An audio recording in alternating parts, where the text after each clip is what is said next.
Good afternoon. This is Sarah Shannon, owner of Shannon Consulting Curriculum Tutoring.com. This video is going to be an audio video in which I discuss the inferencing objective that many students in the elementary level need to take on the STAR test. And so just to get into it really quick, I'm just going to dive right in there. This is going to be a video in which I introduce inferencing. I talk about the definition of inferencing, and then I also go into a skit that I wrote called The Case of the Missing $50 Who Done It, which is a court case on inference, and then the students decide who actually was the one who stole the $50. So I'm going to get right in. Good afternoon, boys and girls. This is Miss Shannon. How are you doing today? Before we get into our lesson today on inferencing, I wanted to do a quick review with all of you, and I wanted to ask you, when the last lesson that we did, for example, on inferencing, if you can remember what we talked about, the one strategy that we need to use, the most important strategy we need to use to be able to help us when we're inferencing in text and in scenarios. Okay, so if you don't remember, I'm just going to review really quickly. The most important strategy we need to remember when we're inferencing in text or scenario situations is we need to become a detective and look at all the clues that are happening in that text, all the evidence that's happening in that text and in the information, all the evidence, all the clues, and then look at all the clues and then figure out what is probably the best answer to what's happening in this particular situation. So imagine that I walked in and I was coughing and I was sneezing and I was holding my stomach, and somebody were to ask you what's going on with Miss Shannon, you would inference by looking at all the clues you see, the fact that I was not only coughing but I was sneezing and I was holding my stomach, and you would look at all those clues and you would become a detective and you would conclude that Miss Shannon is probably not feeling well today. You wouldn't say Miss Shannon is in her best mood today or Miss Shannon is feeling wonderful today because there are no clues that tell you that that's the best possible answer. So when you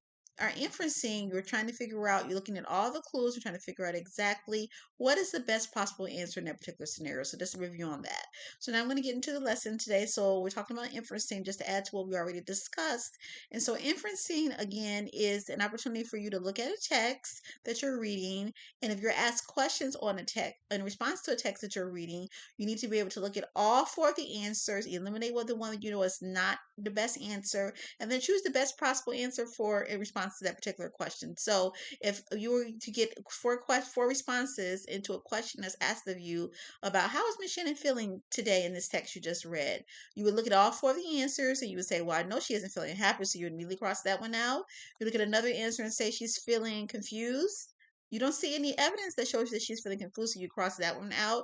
And you probably conclude based on all the answers, the best possible answer based on all the evidence and all the events that you see, that she's holding her stomach, that she's coughing, that she doesn't look like she feels well. You can probably figure out that she's not feeling well. So that's inferencing. When you inference, you become like a detective. You know how detectives have to look at all the clues in the case to figure out exactly what the best possible solution is and who was the one who did the crime, conducted the crime. So that's what you do in your inferencing. You're looking at all the clues get put together, not just one clue, not just two clues, but you're looking at all the clues, put it together, and you're trying to figure out what's the best possible answer, and then you eliminate what you know it's not. Well, I know it can't be this. I know it can't be that because there's no evidence, there's no clues to help me, so it must be this answer right here. So we're going to get into the skit, Who Done It, the Case of the Missing $50. This takes place in a courtroom. Okay, and the characters are Judge Edwards, who's the judge, Miss Beasley, a kind of woman who was a witness to the crime, Mr. Smith, a cashier who worked at the grocery store where the $50 was missing, Mr. Prosecutor, who's the lawyer who accuses Mr. Smith of stealing the $50, and Miss Defense, the lawyer who defends Mr. Smith. So you all have a copy of this in front of you, hopefully. You could have gotten this from Shannon. Shannon Consulting Curriculum Tutoring.com, and everybody should have a copy of this skit right in front of them as you follow along with me. And then afterwards, or even before you do this with me, you can also do it with assign parts to each other, and you can practice with each other on this skit if you want to as well. So, Judge Edwards, you may be seated. All right, let's get this case moving. Mr. Prosecutor, give me your opening remarks. Yes, Judge. I'm here to represent my client, Mr. Tim's grocery store. It seems that someone has stolen $50 out of this store, and we are here today to try to identify the culprit. We have a suspect, Mr. Smith, the cashier that was working in the store at that time. I am here to prove that Mr. Smith is the real thief in this case. I will present evidence that will show that he is indeed the one who has done this. Thank you. He sits down. Judge Edwards, Miss Defense, are you ready for your opening remarks? Yes, Judge, I am. She stands up. My client, Mr. Smith, has been wrongly accused of a crime that I assure you he did not commit. Mr. Smith is an honest man, a kind man, and he would never do such a thing. I will prove beyond a shadow of a doubt that my client is innocent. Thank you, Judge. She sits down. Judge Edwards. Very well then. Mr. Prosecutor, call your first witness to the stand. Mr. Prosecutor. I call Miss Beasley to the stand. A kind looking old lady walks into the chair. Mr. Prosecutor, do you promise to tell the truth, the whole truth, and nothing but the truth? Oh, yes, I do, sir. I always tell the truth. That's Miss Beasley. Miss Beasley, you were in the store at the time the money was stolen, isn't that right? Yes, sir, I was. I always go to the store at the same time every day, 3 o'clock sharp. I never miss it. I had just walked out of the store and got into my car to drive off when I heard Mr. Smith scream. What did Mr. Smith scream? He screamed out, "Help! Someone has stolen from my cash register." He sounded very upset. Was there anyone else in the store with you two at that time? Well, no one that I could see. It just looked like Mr. Smith and myself. Thank you. I have no further questions. Judge Edwards. Mr. Finch, would you like to cross-examine this witness? Yes, Your Honor. Miss Beasley, how long have you known Mr. Smith? I've known him for 5 years now. What kind of person would you say he has been in these past 5 years? I'd say he has always been very kind to me. He always helps me put my groceries in the car. He always jokes with me, and he always gives me the correct change. As long as I've known him, he's been a sweet, sweet boy. What was his reaction when he found the $50 missing? Did he seem shocked to you? Oh, yes. He had just finished helping me take my groceries to the car and had walked back over to his drawer. He seemed very upset when he saw the door of the cash register open. His face became very red and he looked like he was about to cry. He kept saying over and over again, "Who could have done this? I've never seen him like that before." Thank you, Miss Beasley. There will be no further questions. Judge Edwards, you may step down, Miss Beasley. Mr. Prosecutor, who is your next witness? I call Mr. Smith to the stand. Mr. Smith walks to the stand looking nervous and red. Do you promise to tell the truth, the whole truth, and nothing but the truth in this case, Mr. Smith? I do.